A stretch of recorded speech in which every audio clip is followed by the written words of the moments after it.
Iniciamos grabación cuando esté funcionando. Ya comenzamos. Bien, creo que ahora estamos en condiciones para empezar, ¿no? Para que... Correcto. Estoy buscando algo.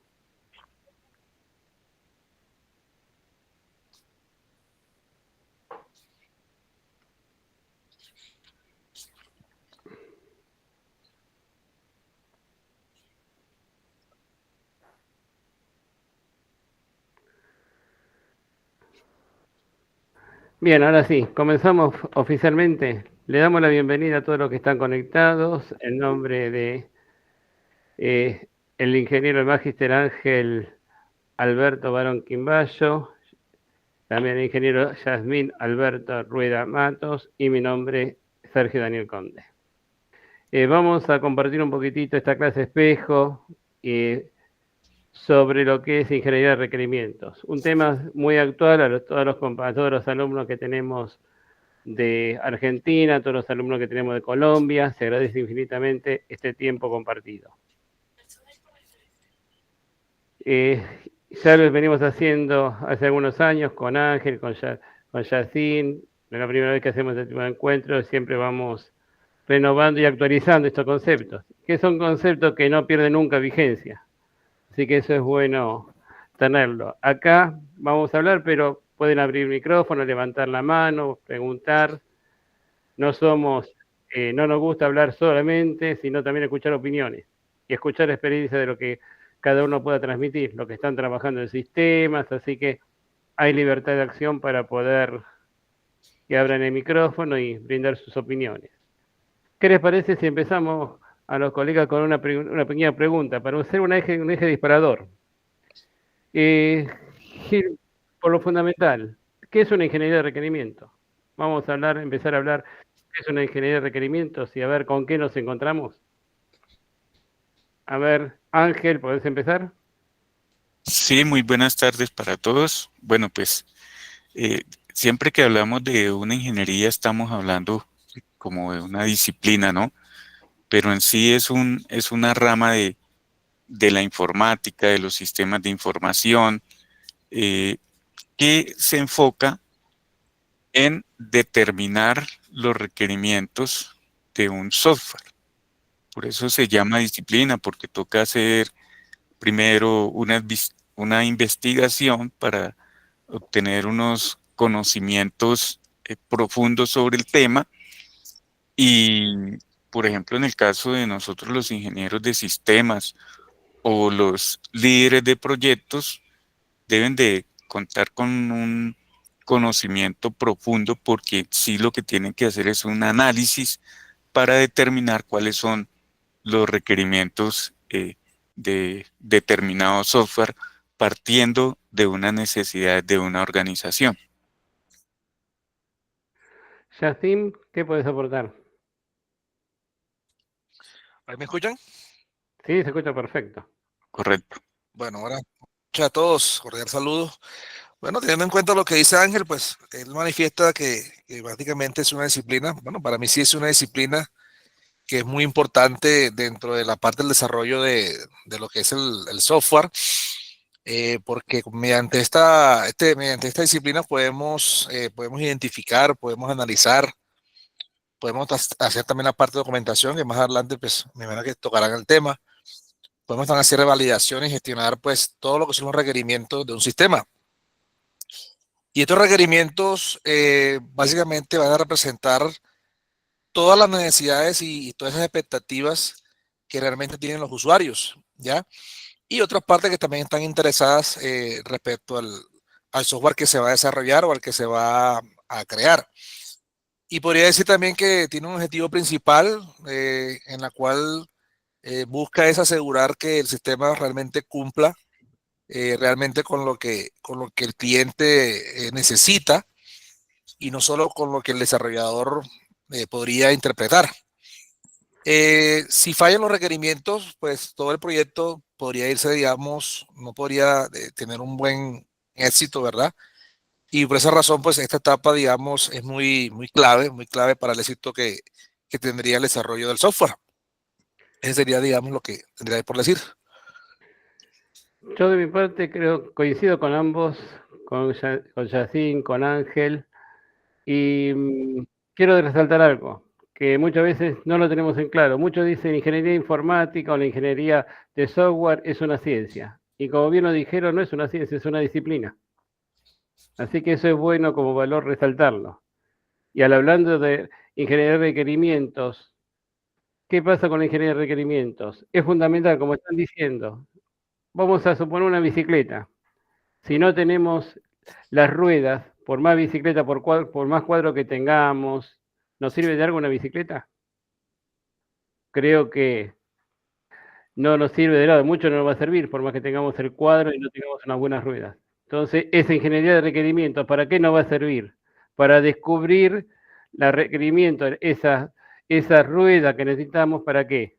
Para que la bicicleta funcione adecuadamente. Imagínense si tenemos un cuadro de 26 pulgadas y ponemos una rueda de 15. Va a quedar un poquito despareja la bicicleta. O así con cualquier otro elemento. Entonces, por eso la importancia de la ingeniería de requerimientos. En este caso, enfocado en un software. Pero un software que también tenemos que tener otros elementos que son externos.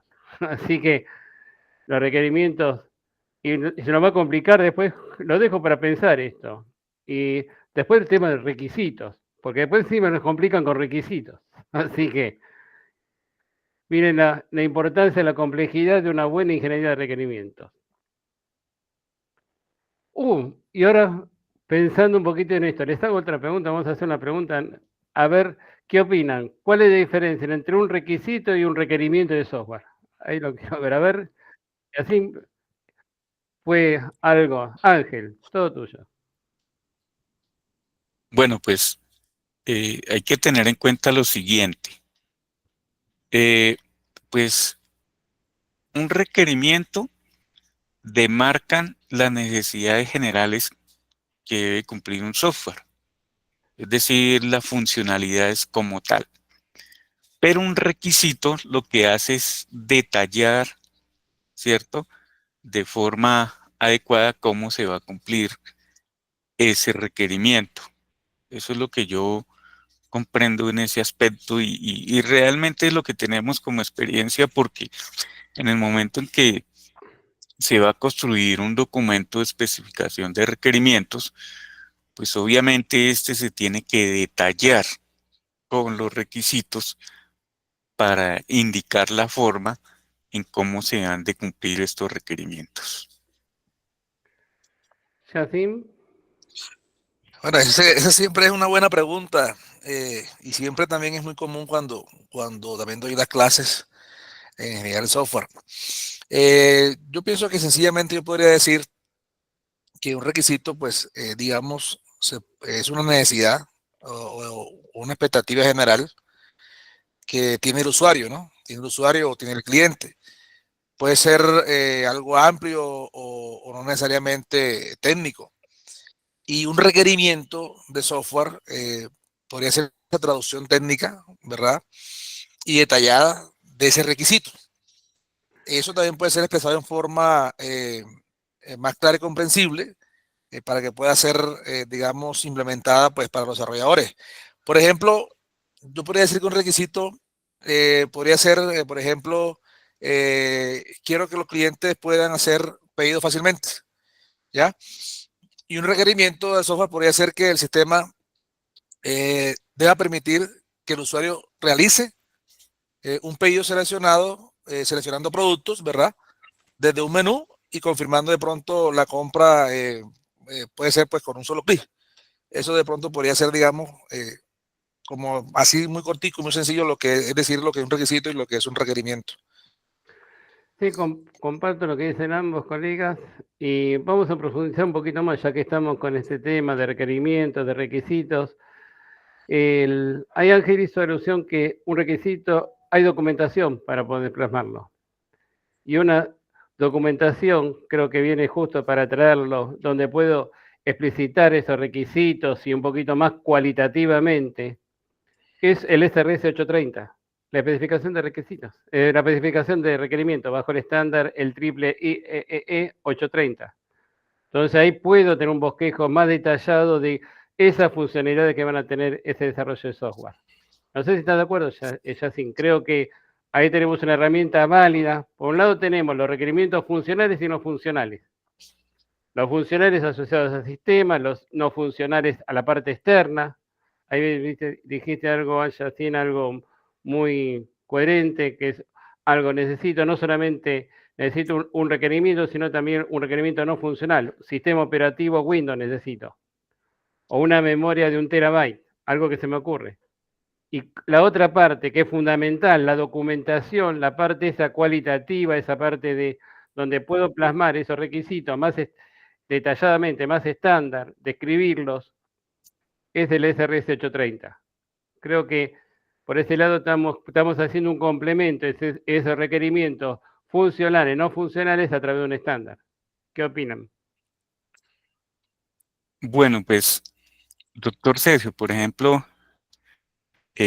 yo tengo un video tutorial donde explico ¿Sí? la forma en cómo se desarrolla, ahí le estoy compartiendo la pantalla, un documento de especificación de requerimientos donde pues vamos a la guía de la IEEE, la STD 830-84 de 1994 que usted hacía mención, y también tenemos, vamos con la OMG, ¿cierto?, que permite la especificación de requerimientos de software. Yo siempre utilizo esta plantilla y por eso tengo ese video tutorial, y entonces pues se nota que es muy completa, y entonces voy a hacer alusión aquí a esta parte que fue un software pequeño con 2 módulos que se desarrolló. Entonces aquí se hace la gráfica, es decir, el diagrama de descomposición de requisitos, de requerimientos, perdón. Tenemos 2 funcionalidades y lo más importante es lo siguiente, que siempre se debe de describir, ¿cierto?, qué funcionalidad es la que va a tomar ese requerimiento. Este tiene una entrada de datos, el proceso, las salidas, ¿cierto? Y en su efecto aquí abordamos los requerimientos específicos no funcionales. Y ya de acuerdo a los otros temas que usted mencionaba, por ejemplo, tenemos restricciones, ¿cierto? Las políticas de la empresa, las limitaciones de hardware, interfaz con otras aplicaciones, operaciones paralelas, funciones de auditoría, funciones de control, lenguajes de programación, protocolos de comunicación, requisitos de fiabilidad, etcétera, etcétera. Entonces, si nosotros nos damos cuenta, pues realmente este es una plantilla muy completa y da respuesta a lo que usted mencionaba, doctor Sergio. Entonces, en mi caso, yo hago mucho énfasis porque un documento de esta complejidad indica qué hace el sistema y qué no hace. Porque cuando usted va a desarrollar un producto software, este debe tener unas limitaciones, un alcance. Entonces uno dice, bueno, este software va a hacer esto, pero a la vez no va a hacer esto, ¿vale? Y ahora la pregunta que está muy relacionada con todo lo que venimos hablando. Yacine, ¿cómo hacemos para poder definir un requerimiento funcional y uno no funcional? ¿Cómo hacemos? ¿Por dónde empezamos? ¿Hacia dónde vamos? A ver, esa es la preguntita que podemos mencionar. Como en el caso que de priorizar. Sí, de priorizar y cómo definimos, completamente de acuerdo. Bueno, básicamente podríamos utilizar ciertas técnicas. Hay técnicas como por ejemplo Moscow. Moscow es una técnica con la cual podemos clasificar los requerimientos en lo que pueden ser indispensables, los que son importantes, los que son opcionales y también los que podemos descartar. También podemos hacer lo que es un análisis de valor versus el costo, donde deberíamos evaluar el beneficio que aporta cada requerimiento frente a lo que es el esfuerzo y recursos que requiere implementarlo. Hay un modelo que se llama modelo Kano. Ese modelo pues también nos ayuda a identificar qué requerimientos generan cierta satisfacción o generan una satisfacción al usuario y cuáles pueden ser básicos o cuáles pueden ser indiferentes. Y hay que hacer también una priorización, digamos, que podría ser por votación o por el cliente, donde se podría consultar directamente a los stakeholders, por ejemplo, que cuáles consideran ellos como los más importantes. ¿Por qué esto es importante? Esto es importante la parte de la priorización, porque los recursos en cuanto a lo que es el tiempo, en cuanto a lo que es la parte del dinero, la parte del personal, si son limitados, pues todos los requerimientos podrían implementarse al mismo tiempo. Entonces, Carlos, por eso sí, es sí, sí. importante saber cuáles aportan más valor al negocio o al usuario, tanto para desarrollarlos primero y para poder asegurar, digamos, el éxito que tenga o debe tener el proyecto. Ya eso es lo que... Carlos, está levantando la mano. Sí, correcto. Yo quería agregar algo que me pareció importante. Digamos, dentro de la documentación de la que podemos contar o generar, tenemos, digamos, hay que entender que tenemos, por un lado, el proyecto y por otro lado, digamos, el requerimiento, el documento de requerimiento en sí, ¿no es cierto? O sea, tenemos un acta de inicio de proyecto y de ahí se va desglosando en los otros documentos que le llamamos requerimientos, ¿no? Y principalmente entonces creo que algo que nos ayuda mucho tanto a discernir el alcance como los requerimientos funcionales y no funcionales son los objetivos. A veces, al no definir bien el objetivo, nos queda como medio suelto y nos cuesta, digamos, determinar o poder entender mejor cuál es cuál, ¿no? Sí, estamos de acuerdo. Los objetivos, Ángel. Sí, sí, es muy importante tener en cuenta lo que mencionábamos primero, ¿no? El alcance del proyecto como tal, pero también hay que tener en cuenta lo siguiente que nos mencionaba el ingeniero Yacine. En todo proyecto se maneja algo que se llama el triángulo de hierro, ¿cierto? Que es costo, tiempo, beneficio, ¿cierto? Perdón, costo, tiempo y alcance. Entonces, cuando se van a priorizar estos requerimientos, volviendo al tema que mencionaba el ingeniero Yacine, muchas veces tenemos que negociar esos requerimientos porque a pesar de que los objetivos pueden estar muy bien planteados, pero lo que sucede es que algo que limita bastante es la cuestión económica. Generalmente, por ejemplo, cuando uno pasa una propuesta para el desarrollo de un proyecto, siempre se tiene que dejar un nivel de tolerancia en los tres aspectos que les he mencionado. ¿Por qué motivo? Porque generalmente dentro de las organizaciones tienden a limitar los recursos para el desarrollo del proyecto. Y hay veces que por más importante que sea un requerimiento, muchas veces se tiene que llegar a negociar allí en el objeto de desarrollamos esta funcionalidad o esta otra, porque los recursos no alcanzan. Y siempre, como les digo, el tema factor económico es una limitante y a pesar de que se tengan muy bien los objetivos planteados, eso permea el tema del desarrollo como tal. Comparto lo que dicen y también el costo, el alcance, comparto lo que ambos colegas están diciendo. Y también ahí está la importancia, hay otra cosita además que nos da una pauta, también tenemos límites. Y ese límite también está dado también por el presupuesto.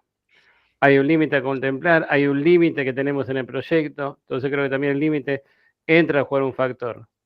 Y como complemento creo que también tenemos en el momento eso de la importancia que empieza a tener las metodologías ágiles. Cuando uno define un product backlog, cuando uno después un sprint backlog, creo que también entra a jugar con toda la valorización que bien dijo Yacine, de acuerdo a la complejidad de ese requerimiento, hacia dónde vamos a ir, qué pretendemos. Que ese product backlog tener muy en claro lo que el equipo se compromete.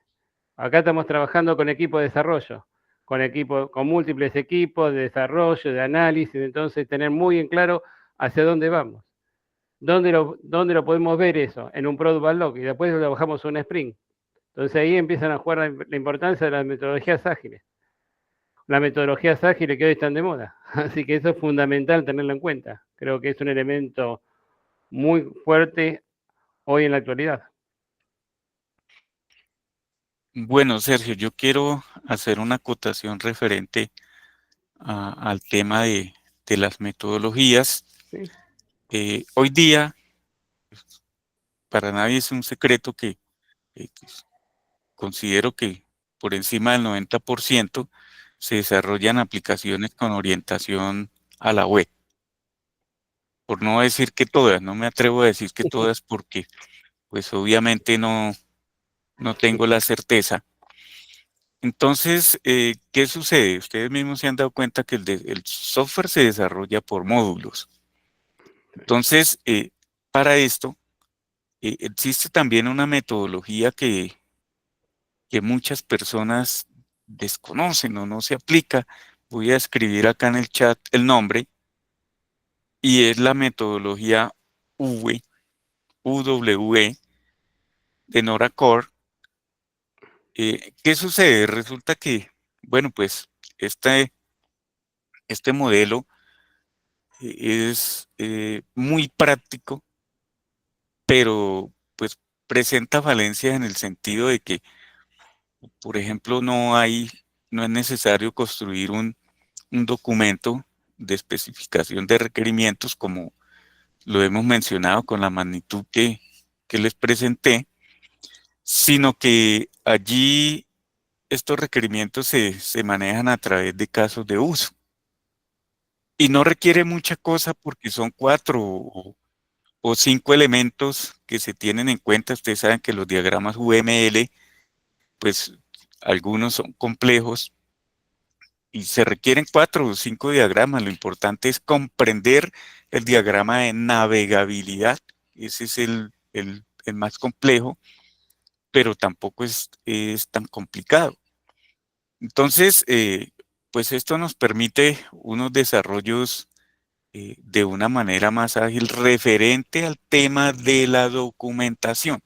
Usted sabe que eso es uno de los problemas más álgidos que han surgido últimamente, el tema de la documentación, porque es muy complejo, por ejemplo, para personas, empezando con que hay que hacer el documento de la propuesta del proyecto, como lo mencionaba la persona que habló ahorita.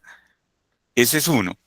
Entonces resulta que se hace el documento de especificación de requerimientos, se tiene que hacer seguimiento al cronograma de actividades, se tiene que generar un plan de calidad del software, ¿cierto? Que una cosa es el desarrollo del software, pero a la vez hay que implementar un plan de calidad, que eso también lleva un cronograma, también lleva un documento con una trazabilidad bastante compleja.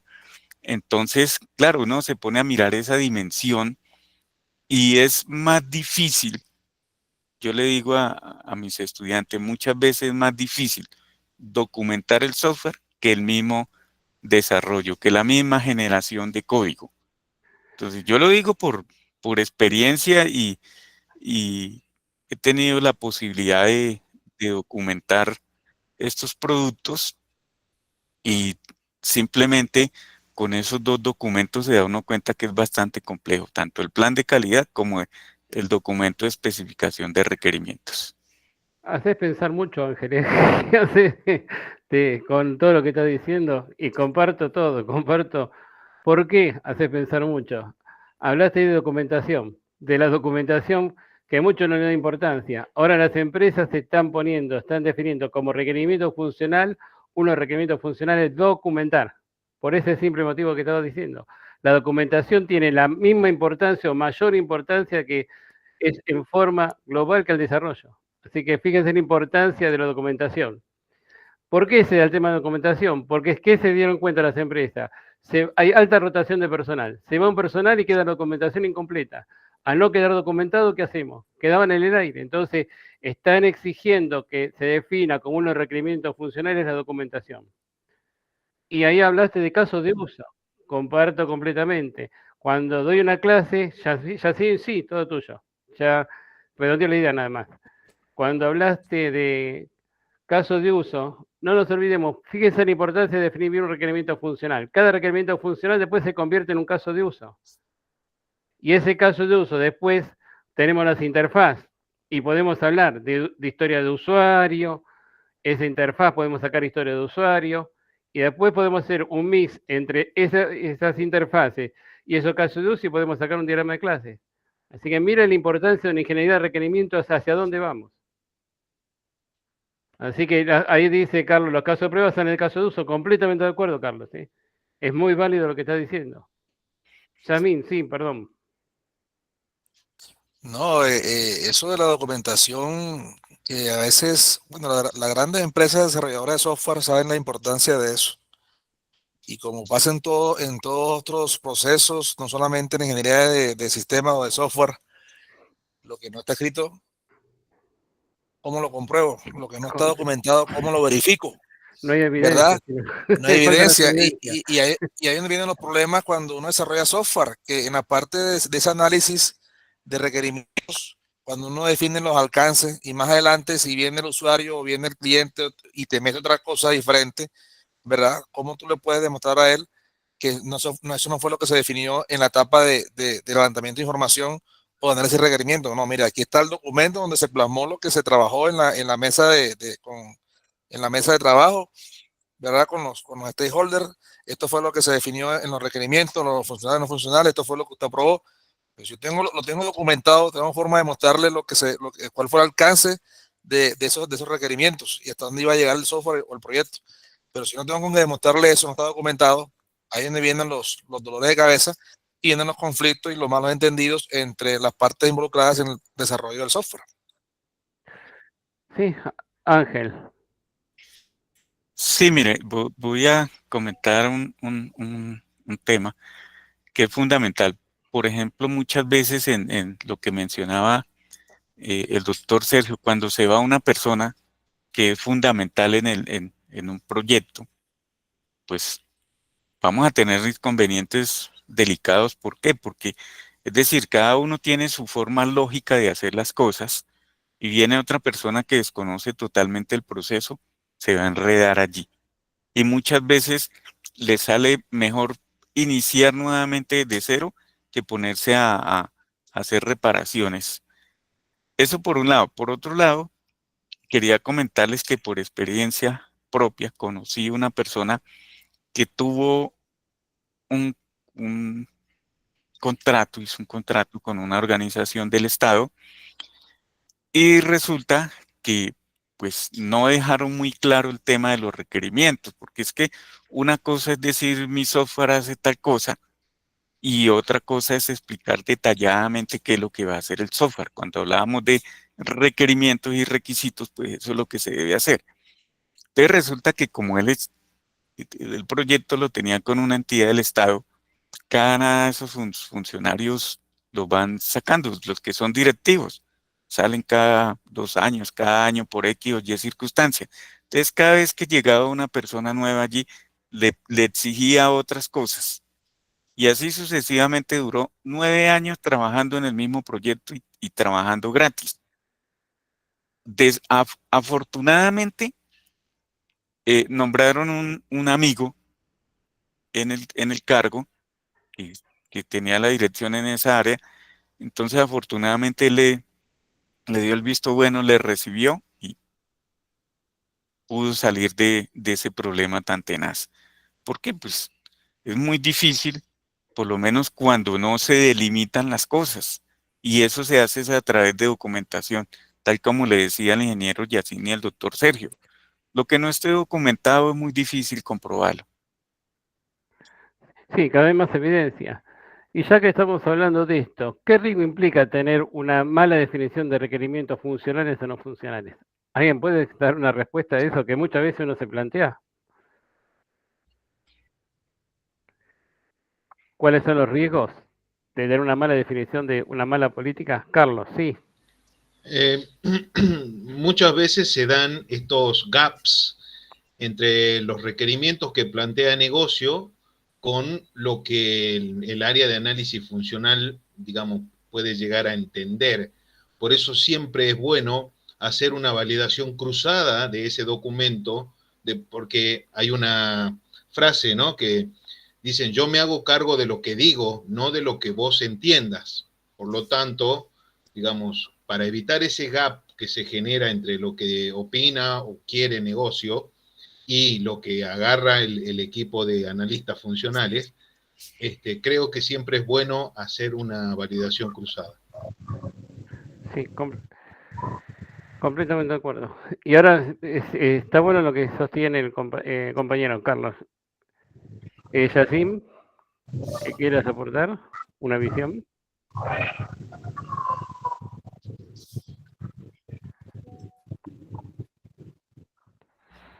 Yacine. Yacine. Se quedó sin micrófono, me parece. No, ya. Ya, no me he dado cuenta que tenía aquí muteado. Estamos hablando de los riesgos, ¿cierto? Los riesgos asociados a una mala decisión de requerimientos. Pues una mala decisión, pues obviamente va a generar pues múltiples riesgos que van a afectar pues negativamente ese desarrollo de nuestro proyecto. Digamos que existen unos, digamos como que los más comunes serían pues desarrollo de funcionalidades que sean incorrectas. El sistema pues podría no resolver, digamos, el problema real del cliente. Uno que también casi siempre se da, o cuando hay una mala planificación también están los retrasos en el cronograma, ¿no? Porque tenemos que implementar tiempo adicional para poder corregir esos errores o redefinir las necesidades, ¿ya? Y eso pues hay un incremento en los costos. Esos cambios que no son previstos implican pues retrabajos y un mayor uso también de los recursos. El cliente pues va a quedar insatisfecho, ¿cierto? Si el producto pues no cumple con sus expectativas, puede rechazarlo. Miren lo que eso implicaría, un rechazo pues todo lo que implica. Los problemas de calidad, eso puede presentar errores, puede tener fallas o puede tener un mal desempeño a la hora de la implementación. Ya, entonces, y obviamente eso nos va a traer conflictos entre lo que es el equipo de trabajo, entre lo que es el cliente. Esas diferencias de interpretación pues pueden causar pues siempre desacuerdos o pérdida pues en la confianza de nuestra empresa o nuestro desarrollo. Ángel. Hay un detalle que nosotros debemos de tener en cuenta. Resulta que siempre que trabajamos en un proyecto, si el desarrollo de un software es un proyecto, tenemos que avanzar en el tema de la gestión de riesgos. Y mire las implicaciones que esto deben de entenderse, que era todo lo que mencionaba aquí el ingeniero Yacine y el doctor Sergio. Se van a presentar infinidad de inconvenientes que van a tener un costo elevado.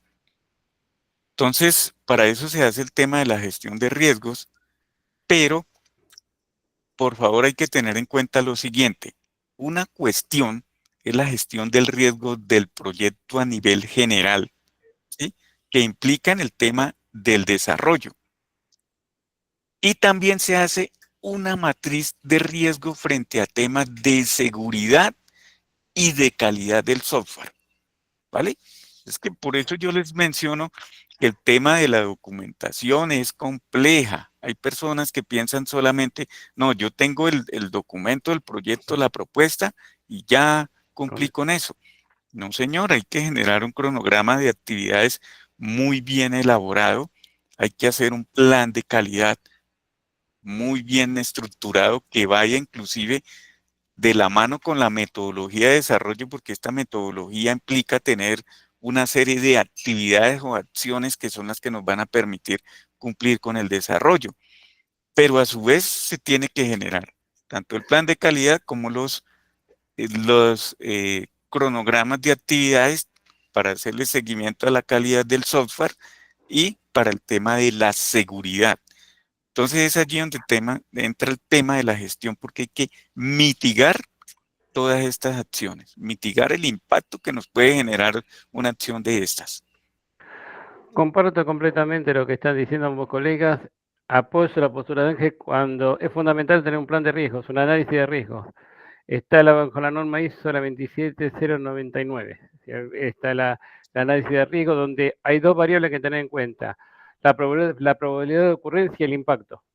Ahí nos va a dar un resultado de cada uno de los riesgos que tengamos y ahí podemos tomar acciones, como decía Ángel. Una de las acciones que podemos tomar, ¿cuál es? Mitigar. La otra acción que podemos tener es un plan de contingencia. Y otra acción, yo no quiero hacerme responsable de algo, transfiero. Contrato un seguro, contrato a alguien que me toma personal. Entonces, tengo que evaluar, o sí, tener que evaluar todos los riesgos, porque un mal cálculo de riesgo o un mal cálculo de un requerimiento influye en qué? En los riesgos del proyecto. Entonces, esa es una de las bases, creo que hay coincidencia, lo que se estamos diciendo de diferentes visiones, tener un análisis exhaustivo de cada uno de los riesgos que están influyendo en ese desarrollo. Acá hay muchos comentarios que estamos muy de acuerdo con lo que están diciendo. Acá alguien dice, los cambios no contemplados, creo que es el factor tiempo y los costos que se aplicarán, complican el avance y la integridad del proyecto. Y sí, cambios no contemplados. Fíjense lo que está pasando hoy en las bolsas. ¿Es un cambio previsto? Hace 3 días que siguen cayendo las bolsas a nivel mundial. ¿Eso no es un riesgo? ¿Alguien lo tuvo en cuenta? Pregunto, es algo para pensar, ¿eh? En un proyecto, este cambio de comportamiento en los mercados que hace 3 días que están explotando por una medida que fue externa, porque a alguien se le ocurre cobrar impuestos. Entonces, ¿esto no incide en un proyecto? Pregunto, ¿eh? Entonces, para empezar a debatir, fíjense, el análisis de riesgo como es contemplar todo un panorama y cómo actuar ante un caso así. ¿Qué hacen las empresas en un caso así? ¿Qué hacemos? ¿Nos quedamos cruzados de brazos? ¿Qué hacemos? Entonces hay decisiones que están asociadas a la toma de decisiones a qué? A este análisis de riesgo. Creo que es un elemento esencial para tener en cuenta.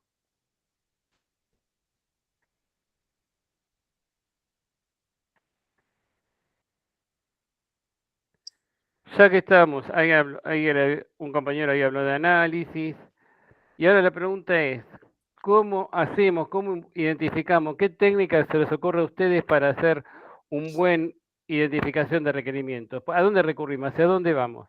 ¿Qué hacemos para poder decir, bueno, esto es válido? ¿Cómo enfrentamos al usuario para obtener información adecuada? ¿Qué técnica utilizarían? A ver, Yacine, Ángel, a ver cuáles de las técnicas. Bueno, con relación a esas técnicas, yo diría que de pronto no existe una única mejor técnica universal, por decirlo así, ya que esa elección pues, va a depender del tipo del proyecto que también estemos desarrollando. El cliente, lo que son el cliente, los usuarios, el tiempo disponible y otros factores pues influyen mucho en eso. Sin embargo, una de las técnicas que podrían ser efectivas y comúnmente pues podría ser la entrevista, ¿no? ¿Por qué la entrevista? Porque la entrevista permite obtener información pues directa del cliente o del usuario. También pues nos puede ayudar a profundizar pues en detalles que sean más específicos también sobre el negocio, ¿verdad? O sobre esa necesidad que existe del cliente. También establece fomenta una comunicación pues más activa y también permite aclararnos las dudas de forma pues más inmediata. Y se puede adaptar tanto a usuarios que sean de tipo técnico como los que también son de tipo no técnicos. Hay otras encuestas más, encuestas o cuestionarios, talleres, observación. Bueno, no sé, entonces quiero dejarle pues a otros compañeros que den otra opción diferente de pronto a la que yo acá he mencionado. Ángel. Bueno, Sí. yo considero lo siguiente, doctor Sergio, ingeniero Yacine y compañeros. En un proyecto de estos se deben de utilizar diferentes técnicas. ¿Por qué motivo? Porque una puede ayudar a que la otra complemente y podamos identificar eso. Ahora, un factor que a mí me parece fundamental y que le digo a mis estudiantes y me gustaría que ustedes me corrigieran si estoy en un error, es que generalmente ellos dicen, no, es que yo quiero ser programador. Entonces yo le digo, con mucho respeto, pero uno no debe de pensar en ser un programador, sino en ser un desarrollador de software. ¿Por qué motivo? Porque por eso les digo que me gustaría que me corrigieran si digo mal las cosas. Considero que un programador es la persona que simplemente se somete a generar código, ¿sí? Se mete simplemente a generar código. Pero cuando yo digo, yo soy un desarrollador de software, entonces el espectro es más amplio. ¿Por qué? Porque tengo que analizar, ser un analista para determinar requerimientos, para interpretar requisitos, para leer el diseño, porque es muy complejo, por ejemplo, que a usted le muestren una cantidad de diagramas UML y usted no sepa eso para qué es, ni cómo se come, perdónenme la expresión. Entonces ya cuando usted es un desarrollador, usted coge un plano de eso, porque eso son los diferentes diagramas, son los planos de algo que usted va a construir que se llama software. Entonces usted interpreta, ¿sí? Completamente todo. Los casos de uso, bueno, de un caso de uso yo puedo sacar la interfaz gráfica, de un caso de uso puedo hacer los diagramas de clase, Sí. y así sucesivamente los diagramas de navegabilidad, de interacción, de comunicación, etcétera, etcétera. Entonces, yo sugeriría que un aspecto para complementar lo que venía diciendo el ingeniero Yacine, a partir de esas técnicas, es contar con profesionales altamente capacitados, que realmente sepa de qué estamos hablando. Y inclusive ellos nos van a ayudar en qué sentido. Volvemos al tema del programador que mencionaba mis estudiantes. Si él sabe leer esa documentación, en el momento en que uno se la pase puede levantar la mano y decirle a uno, venga, ingeniero, a mí me parece que aquí hay un error por esto, esto y esto. Y entonces en ese momento nosotros podemos hacer ingeniería inversa y realizar unos ajustes y no esperar a que se construya una funcionalidad y que después no va a servir.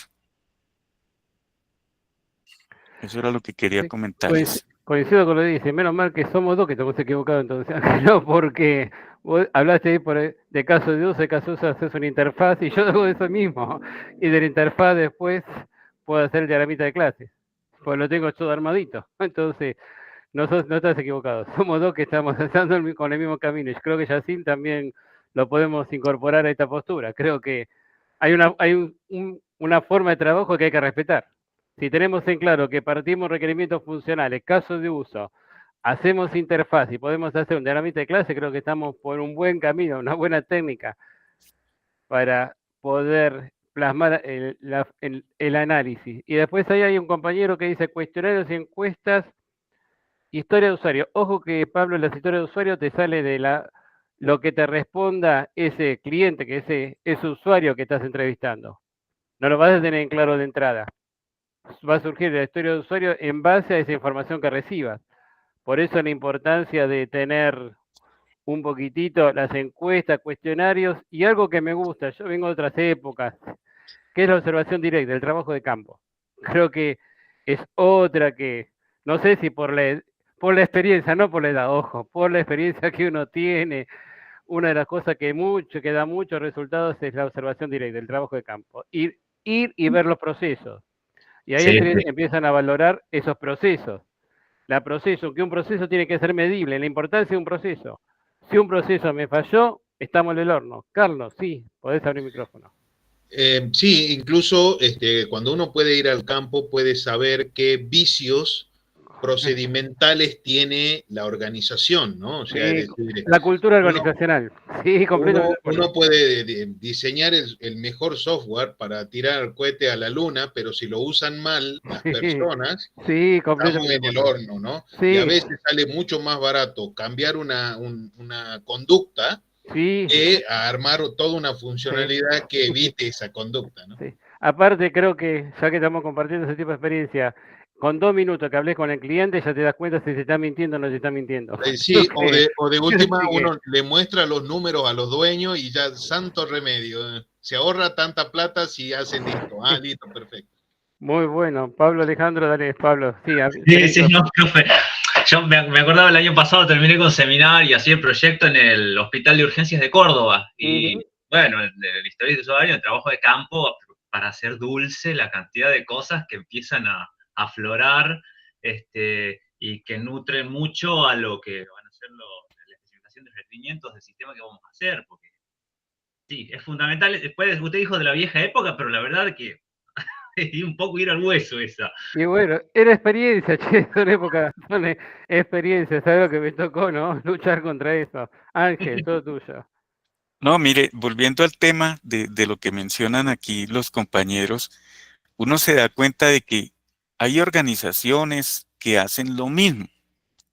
Es decir, desarrollan los mismos productos, pero en su manera de funcionar, su funcionamiento, sus procedimientos son totalmente diferentes. Les voy a comentar un ejemplo sencillo. Es, por ejemplo, el tema de las notarías. No sé qué nombre lo llamarán allá en Argentina, pero acá las notarías es una oficina donde va uno y solicita el registro civil, el registro de nacimiento, donde dicen el día que nació, la fecha. Eso es una notaría, no sé qué nombre tendrán allá. Entonces, por ejemplo, aquí hay partes donde usted va y la persona le dicen, bueno, Registro civil, se llama acá, sí. exacto. En algunas partes, pues uno tiene una ficha con un número y con ese código le dicen, bueno, primero usted tiene que ir a pagar allá. Entonces usted se acerca a la caja, le generan un recibo con ese código. Listo, entonces ya usted ahí inicia el proceso, ¿cierto? Primero ahí paga y después van y le reciben el documento o se lo entregan de una vez o le dicen vuelva a tal día. ¿Sí? Hay otras que primero tienen que buscar ellos el registro civil y si lo encuentran, ahí sí le emiten el recibo. Si ve que tan sencillo en ese aspecto, se cambian los procedimientos.